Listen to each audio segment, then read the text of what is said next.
तो दोस्तों आज हम आयुर्वेद की बहुत ही बेहतरीन फॉर्मूले के बारे में जानने वाले हैं जिसका नाम है लवण भास्कर चूर्ण।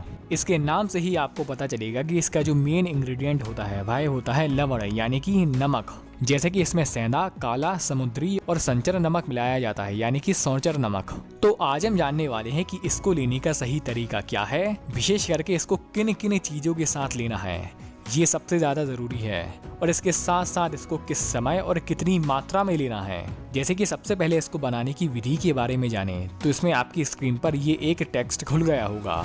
इसमें इसको बनाने की सही विधि लिखी गई है जो कि आयुर्वेद के ग्रंथों से उठाई गई है। तो आप क्या कर सकते हैं, आप इसका एक स्क्रीनशॉट लें, ये वीडियो को पॉज करके इसको बड़ी तसल्ली से पढ़ें। अब आगे बढ़ते हैं और जानते हैं कि इसको लेने के क्या क्या फायदे होते हैं। जैसे कि इसका सबसे मुख्य फायदा है कि यह अग्निमंद में यानी कि जिनकी डाइजेशन पावर कम है, जठर अग्निमंद है, तब ऐसे में इसका सेवन करने से बेहतरीन फायदे होते हैं। अगर व्यक्ति को गुल्म है यानी कि उनके पेट में कुछ गोल गोल घूमता है, ऐसा लगता है कि वायु अपने रास्ते से ना निकलकर पेट में ही गोल गोल घूम रही है, तब भी इस स्थिति में इसका सेवन करना फायदेमंद होगा। जिन व्यक्तियों को भूख नहीं लगती या खाना खाने की इच्छा नहीं होती, खाना जैसे ही सामने आता है तो ऐसा लगता है कि खाना एकदम हटा दें या खाने को एक तरफ कर दें, तो ऐसी स्थिति में उन व्यक्तियों को भूख लगाने के लिए या खाना खाने के प्रति रुचि के लिए इसका सेवन करना फायदेमंद होगा। ऐसी विशेष स्थिति में इसका सेवन करना चाहिए खाना खाने के आधे घंटा पहले, या अगर मान ली कि अगर आपको खाना खाने के बाद पाचन से जुड़ी समस्या होती है, तब ऐसे में इसका सेवन करना चाहिए आपको खाना खाने के बाद। कितनी देर बाद आप कर सकते हैं, आधे घंटे बाद। जिन व्यक्तियों को कब्ज की समस्या है, पेट साफ नहीं होता, कई दिनों से पेट साफ नहीं होता, 1 दिन 2 दिन या 3 दिन, या उनको पेट में प्रेशर नहीं बनता, तब ऐसे में भी इसका सेवन करना फायदेमंद होगा। और भविष्य में इसी से जुड़ी एक ऐसी समस्या है यानी कि अर्श की यानी कि पाइल्स की, यानी कि पहले उनको कब्ज हो रखी थी, अब उनको पाइल्स की समस्या हो गई है, तब ऐसे में भी लवण भास्कर चूर्ण का सेवन करना फायदेमंद होगा।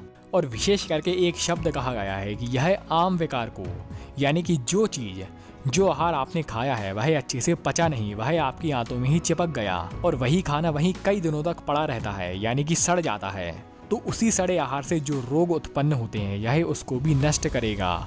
यानी कि लवण भास्कर चूर्ण उसकी जड़ पर काम करता है, उस आम विकार को पचाएगा।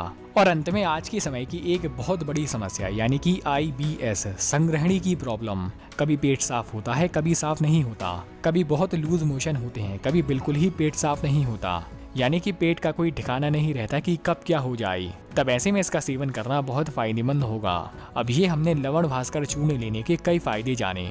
अब आगे बढ़ते हैं और जानते हैं कि आपको कितनी मात्रा में, किस समय और किसके साथ लेना है। जैसे कि इसकी मात्रा के बारे में कहा गया है कि इसको आपको लेना है 1 से 3 माशा यानी कि 1 से 3 ग्राम, जो राउंड ऑफ करके ये फिगर है यानी कि 3 ग्राम तक। जो यहाँ पे आयुर्वेदिक कैलकुलेशन होती है वह होती है माशा, यानी कि 972 mg, यानी कि 1 ग्राम से 38 mg कम। तो आपको इतनी मात्रा में इसका सेवन करना है। अब इसका सेवन आपको करना है या तो मटके के पानी के साथ, शीतल जल या नॉर्मल पानी, या आप कर सकते हैं मठे के साथ या दही के पानी के साथ। इन तीनों में से किसी एक का सेवन कर सकते हैं। और अगर आपको पेट साफ करना है तो आधा चम्मच यानी कि 3 ग्राम की मात्रा में आपको इसका सेवन करना है खाना खाने के बाद, शाम को खाना खाने के बाद। और विशेष करके अगर आपको पेट साफ करने के लिए इसका इस्तेमाल करना है तो आप करें गुनगुने पानी के साथ। दोस्तों ये रही लवण भास्कर चूर्ण के बारे में सारी जानकारी।